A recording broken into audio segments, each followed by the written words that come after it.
Sejam todos bem-vindos.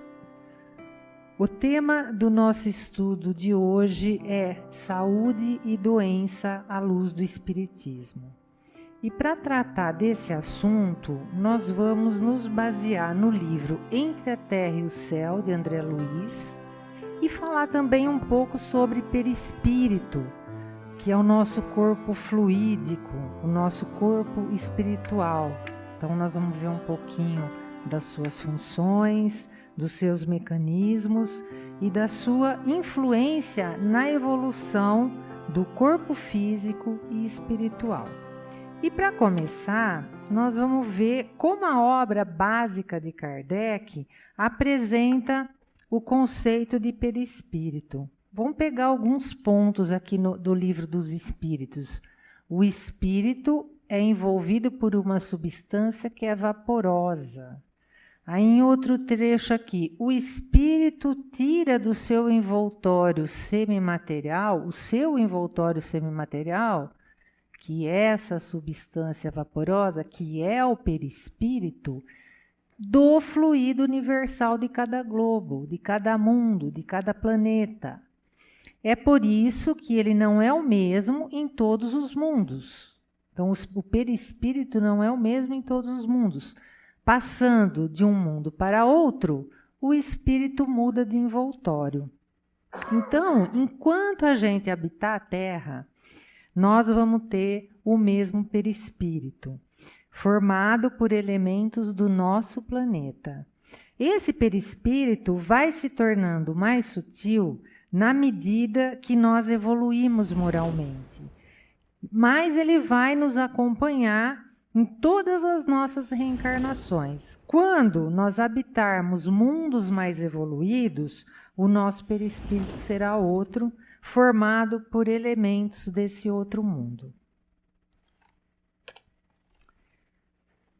Aí aqui outro trecho do Livro dos Espíritos ainda, tá? A morte é a destruição do envoltório mais grosseiro, que é o corpo. O espírito conserva o segundo, que é o espírito, que é o perispírito, que constitui para ele um corpo etéreo invisível para nós no estado normal. Então, que fica claro, né? Com a morte, o corpo físico se decompõe, se desintegra, e o perispírito permanece. Aí vamos para um trecho agora do livro Obras Póstumas, ainda falando sobre perispírito. Pode-se dizer que o corpo recebe a impressão, o perispírito a transmite e o espírito, que é o ser sensível e inteligente, a recebe. Quando o ato é de iniciativa do espírito, pode dizer-se que o espírito quer, o perispírito transmite e o corpo executa.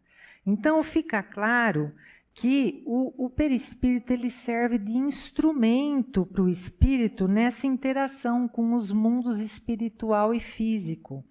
E no capítulo 20 do livro Entre a Terra e o Céu, o benfeitor Clarencio nos traz mais detalhes sobre o perispírito.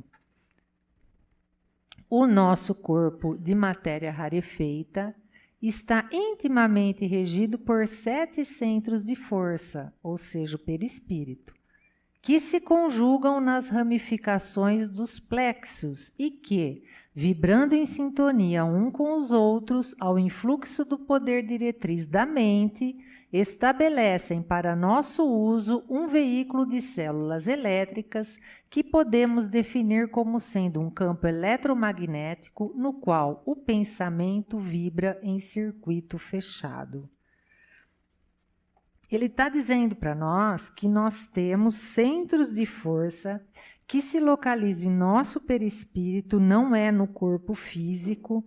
E vamos ver então como esses centros de força funcionam.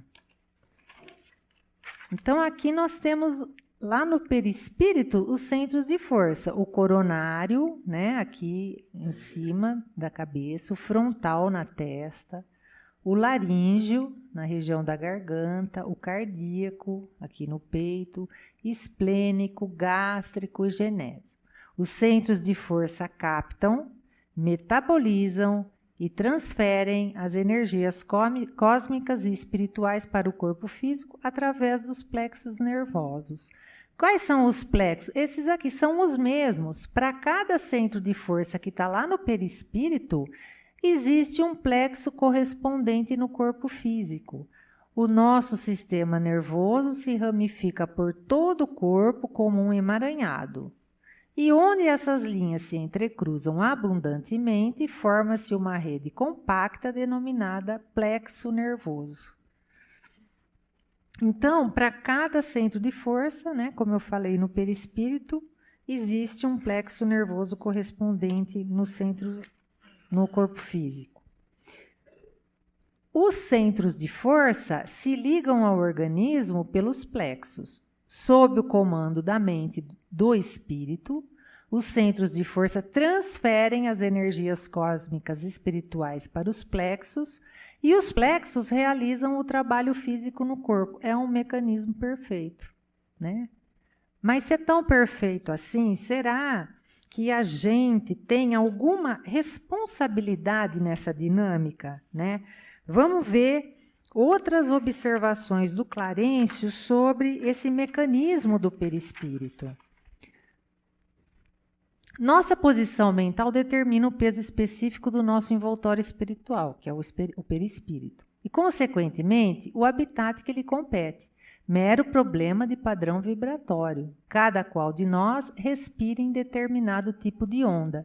É fácil compreender que sublimamos ou desequilibramos o delicado agente de nossas manifestações, o perispírito, conforme o tipo de pensamento que nos flui da vida íntima.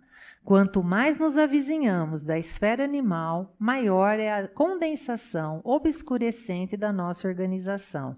E quanto mais nos elevamos ao preço do esforço próprio no rumo das gloriosas construções do espírito, maior é a sutileza do nosso envoltório. Tal seja a viciação do pensamento, tal será a desarmonia do centro de força, que reage em nosso corpo a essa ou aquela classe de influxos mentais. Quando a nossa mente, por atos contrários à lei divina, prejudica a harmonia de qualquer um desses fulcros de força de nossa alma, naturalmente se escraviza aos efeitos da ação desequilibrante, obrigando-se ao trabalho de reajuste. Então, o nosso modo de pensar, de sentir, de agir, estabelece o nosso padrão vibratório. É isso que o Clarencio está falando para nós. Se nós pensarmos, agirmos, sentirmos, agirmos de uma forma equilibrada, nós promovemos o equilíbrio dos nossos centros de força e estaremos atuando beneficamente sobre o nosso corpo físico e o nosso corpo espiritual. Mas quando nós alimentamos pensamentos em nossa mente contrários à lei divina, quando nós temos uma vida desregrada, praticamos desvios morais, nós prejudicamos a harmonia desses centros de força. E a desarmonia constante no perispírito, ela vai gerar doenças no corpo físico. Mas esses prejuízos, eles não aparecem de um momento para o outro.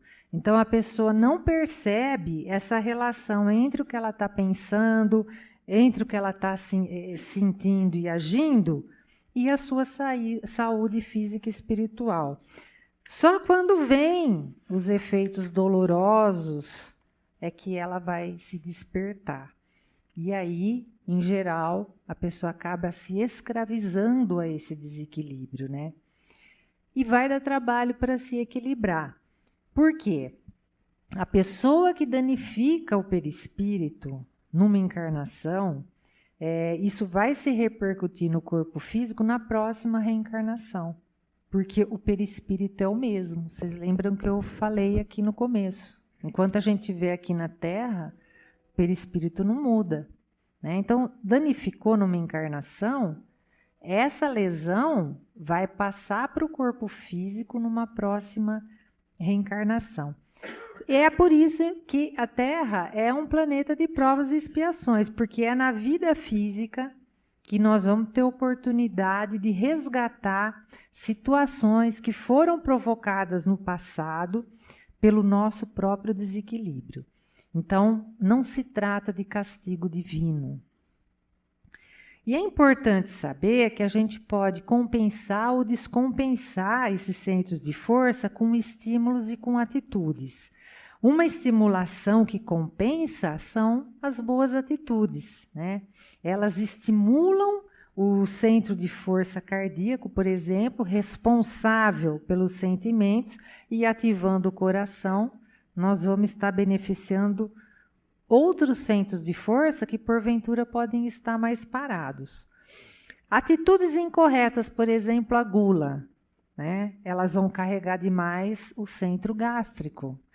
Com isso, nós vamos prejudicar esse centro de força e que ele provavelmente vai descarregar essas energias nos outros centros para poder compensar esse desequilíbrio.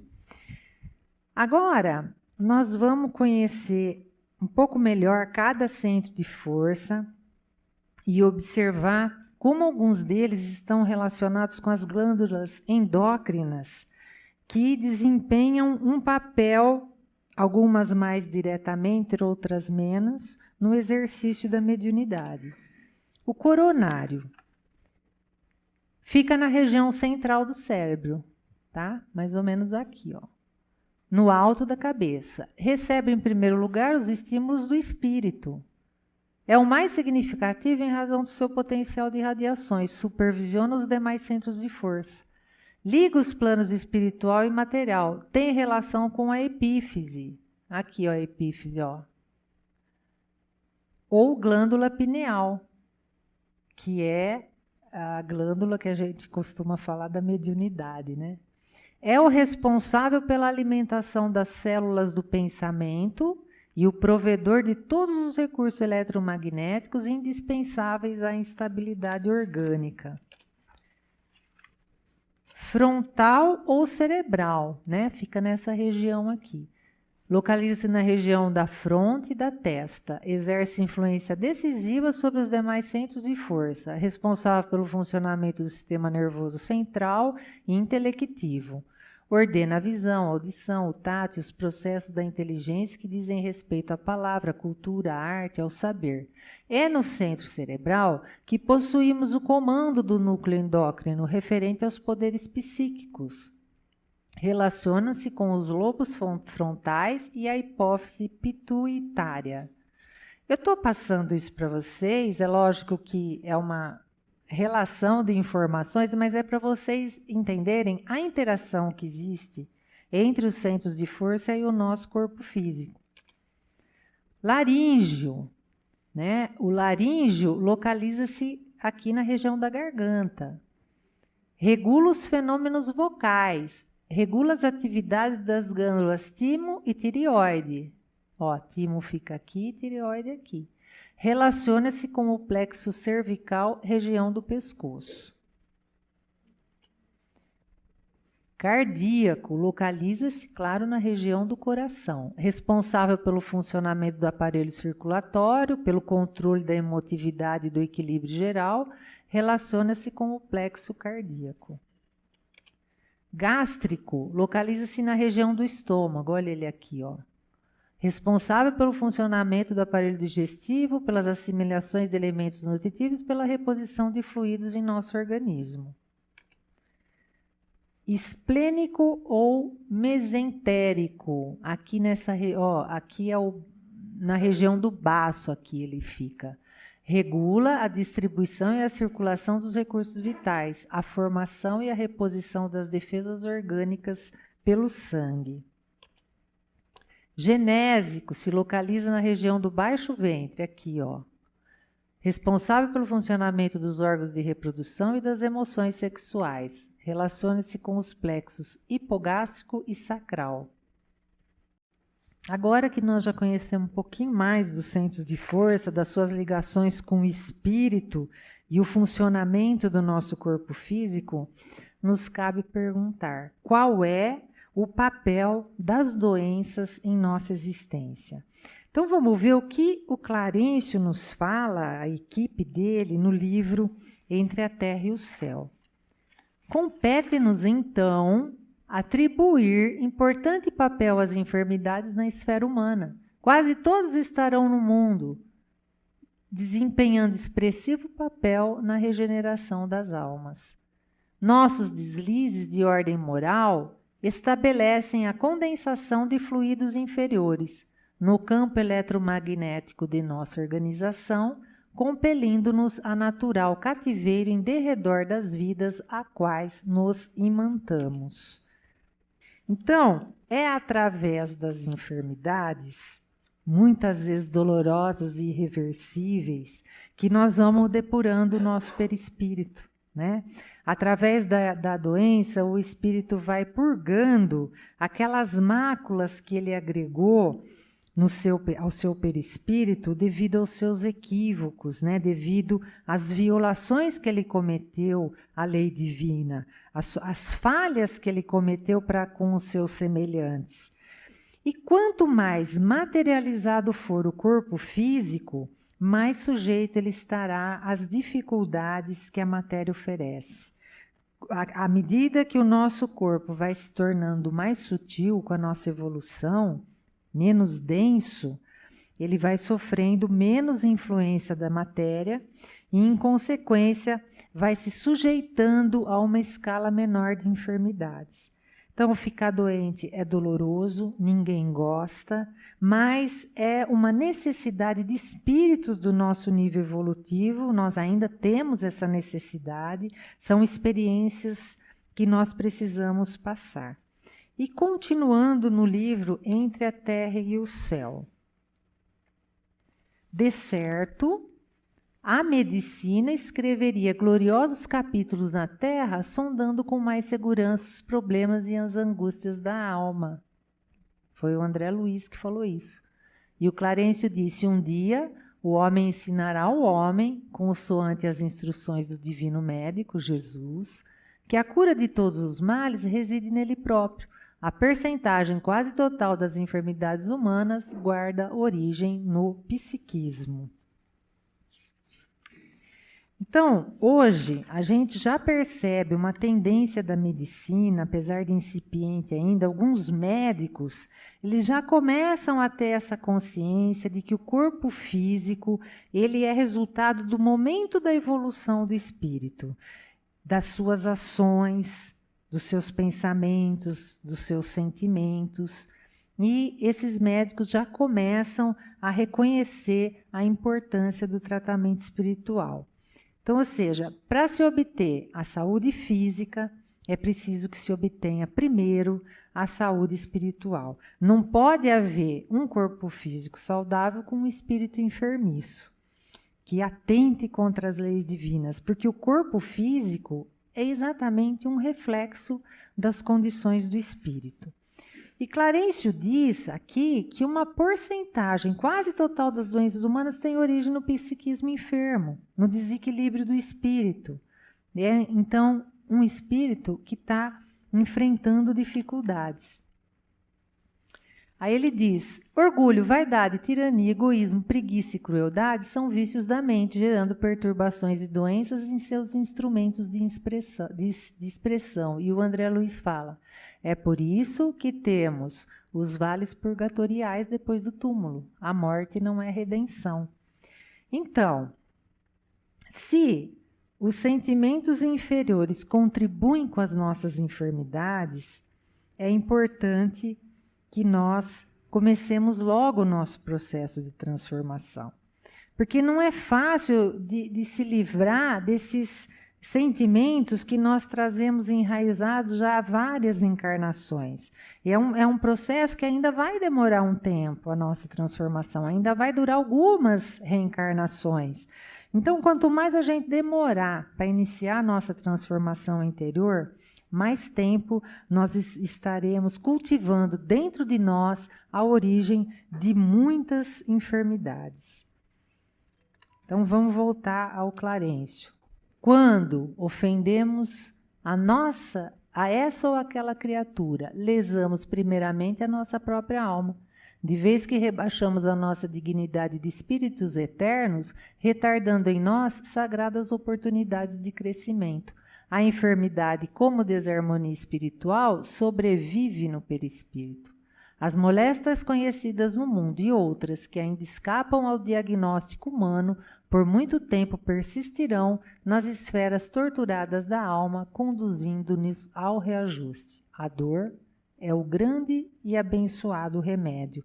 Então, quando nós fazemos uma ação, ou temos um pensamento, um sentimento que vai prejudicar o outro, nós atingimos o outro. Mas, primeiramente, nós prejudicamos nós mesmos. Por quê? Imediatamente, o nosso perispírito vai receber essa influência. Nós vimos aqui a ligação até agora do perispírito com o corpo físico, com os nossos pensamentos, né? Então, você vai prejudicar o outro, você é o primeiro prejudicado. E a enfermidade, mesmo quando ela causa a morte do corpo físico, se o espírito não se modificou, não se arrependeu, não teve consciência do seu erro, ele vai levar essas consequências para o mundo espiritual e vai se sentir tão enfermo e sofrendo quanto ele estava aqui na Terra. Então tem aquela frase, morreu, descansou. Nem sempre é assim. Então, os espíritos do nosso nível evolutivo, na maioria dos casos, só com a dor nós percebemos a necessidade da nossa transformação. Então, são momentos de dor que nos levam a uma reflexão, o que temos feito, o que temos transmitido para os nossos semelhantes, quais são os pensamentos e sentimentos que nós estamos cultivando. E a dor vai levar o organismo humano a se enfraquecer. E isso vai possibilitar exatamente a sensibilização do espírito, para que através desse processo reflexivo o espírito perceba as necessidades de mudança e adote firmemente essa decisão, partindo para a sua transformação. Então, a dor ainda é esse remédio necessário para as nossas enfermidades, né? Mas também a gente não pode se penitenciar, né? É importante nós termos essa possibilidade de reconhecer o erro, nós temos a consciência de não mais cometer esse erro e seguimos em frente, né? A gente não pode, o que a gente não pode fazer? Se cristalizar no erro, naquela culpa que paralisa, né? Porque isso vai impedir exatamente o nosso processo de evolução. Então, muito importante, antes de perdoarmos o próximo, é preciso que a gente aprenda a perdoar nós próprios. E para nós que estamos em busca dessa transformação, eu tenho certeza que essas informações do Clarencio foram muito proveitosas. E eu trouxe aqui algumas conclusões, um resumo de tudo que eu falei. Então, se apesar dos nossos cuidados a enfermidade aparecer, que cuidados seriam esses? Né? São cuidados com o corpo físico, com os nossos pensamentos, com os nossos sentimentos, aquela atitude de praticar o bem. Se apesar desses cuidados a enfermidade aparecer, procuremos nos conscientizar quanto ao que causou a enfermidade e modifiquemos para melhor o nosso comportamento, a fim de evitar o prosseguimento do mal e a sua instalação mais profunda. Apliquemo-nos no bom emprego de nossas possibilidades de ação, manter o equilíbrio nas áreas não comprometidas e adquirir merecimento para ser socorrido espiritualmente. Aí eu pergunto para vocês, é possível curar pela ação fluídica? Sim, é por ação fluídica que se dá a cura espiritual, quer seja obtida por via mediúnica, por passes, água fluidificada, irradiações ou mesmo por uma simples oração. Claro que a gente tem que buscar medicina, é claro, né? Mas existe esse mecanismo todo para nos beneficiar, né? Todas as pessoas podem ser curadas? É lícito buscar a cura, mas não se pode exigi-la porque dependerá das condições de atração e fixação dos fluidos curadores por quem os irá receber. O que é isso? É a fé que você tem, a afinidade com aquilo que você está fazendo, afinidade fluídica.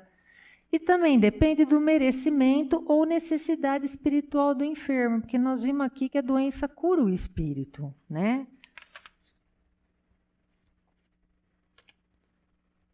Então, quando uma pessoa tem merecimento, ou sua existência precisa continuar, ou as tarefas do seu cargo exigem boa saúde, a cura poderá ocorrer em qualquer tempo e lugar, e até mesmo sem intermediários.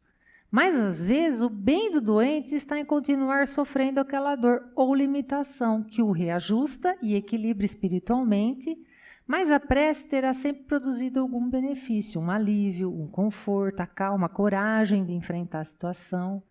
De todos os enfermos, vamos lembrar disso, de todos os enfermos que o procuraram, Jesus curou somente aqueles em quem os efeitos purificadores da enfermidade já haviam atingido seu objetivo reequilibrante. É o caso da mulher com fluxo de sangue que tocou na manto de Jesus e ela já estava há 10 anos passando por aquilo. Mas ela já tinha cumprido a sua prova e ela acreditou, teve fé, teve merecimento, buscou. Pedi e obtereis. Ou aqueles que já apresentavam condições para receberem esse auxílio no corpo físico. Então, porque tanta gente aqui entra na sala de tratamento, alguns recebem o benefício de evitar uma cirurgia, de fazer um exame. Tem gente nesta sala aqui hoje que passou pela sala, fez um exame, depois do tratamento refez o exame, a doença não estava mais lá. Alguns recebem, outros não recebem, porque nós temos essas necessidades variadas dos espíritos em evolução, né? Mas o amparo, a assistência existe para todos nós. E nós vamos concluir aqui, espero não ter me alongado muito, com uma frase do Emmanuel, né? Lembremos-nos de que lesões e chagas, frustrações e defeitos em nossa forma externa são remédios da alma, que nós mesmos pedimos à farmácia de Deus. Porque nós temos um papel importante na nossa programação espiritual quando nós estamos no plano espiritual antes de reencarnar. Nós discutimos com os bons espíritos as provas que nós vamos trazer. E eles nos ajudam para que nós tragamos para cá, para esse corpo físico, para essa encarnação, aquelas que nós vamos conseguir suportar.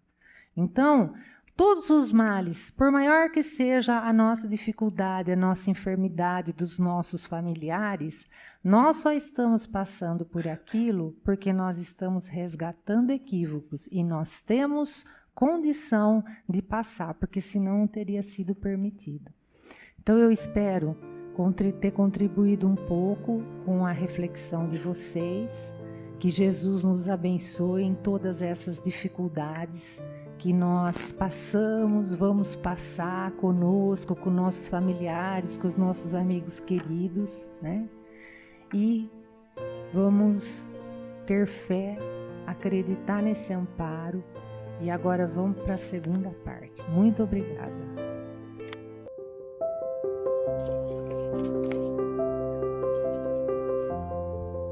Boa noite, muito obrigado pela presença, viu? O assunto é interessante, porque é na doença que nós nos igualamos. Pode ter o dinheiro que for, pode ter a posição social que tiver, a cultura que tiver. Nós somos todos iguais, todos vão pelo mesmo lugar, pelo menos aqui na Terra, né? Alguns um pouco mais enfeitados, mas a situação é a mesma. E olha, a Néia falou da parte espiritual. O que nós devemos fazer quando a gente vai fazer uma consulta com um médico? Orar por ele. Nós temos muito contato com muitos médicos, a Neia tem muito mais do que eu, que ela sempre trabalhou nesse setor aí. Nós temos médicos que participam com a gente. O que a gente comenta entre nós aqui é o seguinte: o médico hoje ele tem que tratar todo o paciente. Ele não tem que ver só o físico, ele tem que ver principalmente a parte espiritual. A gente tem alguns médicos fazendo palestra na internet, vale a pena. Alberto Almeida, médico, terapeuta, o cara é bom para falar, tem conhecimento da parte espiritual. Dr. Paulo César Frutuoso, Dr. Sérgio Felipe, são médicos interessantes. Então, mesmo que esteja na nossa ficha kármica a doença, as dificuldades, nós precisamos buscar. E nós temos recurso dentro da doutrina espírita, através dos médicos espirituais que nos assistem aqui. A Néia citou caso hoje, que tem pessoas aqui, que passaram por ali, que receberam tratamento, receberam a cirurgia espiritual e se recuperaram. Nós tivemos um caso aqui de uma mulher com metástase, desenganada. Ela está viva. Só que acontece uma coisa muito interessante. Por exemplo, o que Jesus fala? Vá, não peques mais para não te aconteça coisa pior. Mas nós não devemos perder a oportunidade de fazer alguma coisa. Isso não quer dizer que nós temos que ser espírita, não. O espiritismo não tem nada disso. A pessoa recebeu ajuda, ele não precisa ser espírita, mas ele tem que fazer alguma coisa, porque é uma recuperação. Quantas pessoas tiveram Covid e não mudaram em nada, continuam os mesmos, do mesmo jeito? Pessoas orgulhosas, ranzinzas, nem com a doença muitas vezes não muda. Então por isso que tem que ter a doença mesmo. É triste, a gente sabe, mas tem que ter, senão nós não vamos dobrar o nosso orgulho nunca. Nós somos todos iguais, não adianta. Nós não somos praticamente nada aqui na Terra, nós estamos todo mundo junto, tem que ser solidário. Por isso agradecer a Deus pela nossa lucidez, por estarmos aqui em nome de Jesus. Obrigado, gente.